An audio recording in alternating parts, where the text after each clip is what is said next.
S'inspirant d'un recueil de nouvelles célèbres au Japon, Mizoguchi fusionne pour Ugetsu Monogatari 2 contes du livre avec un autre de Maupassant. Il donne ainsi à la construction une richesse et une étendue nouvelle et au film une dimension inégalée. Mais surtout, Mizoguchi est l'un des plus grands metteurs en scène du cinéma. Rigueur et science extrême se dissimulent derrière une impression de grande simplicité d'écriture.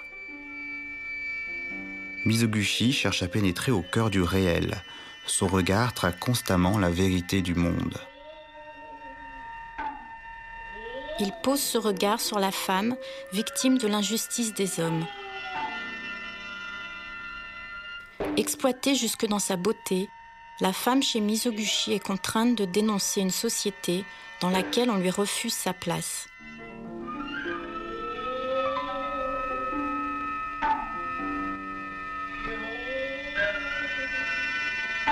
Mizoguchi prend son parti et soutient sa révolte jusque dans son apparente soumission.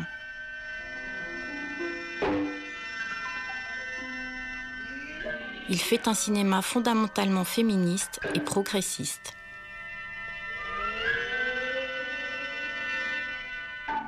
Les hommes, à leur tour, sont victimes de la violence qui découle du système de domination qu'ils ont érigé. Cruels entre eux, brutaux, calculateurs et intéressés, grossiers avec les femmes, les montant les unes contre les autres, ils pervertissent d'emblée tout rapport amoureux. Ou celui-ci se heurte à l'argent ou passe par l'argent, donc par la prostitution.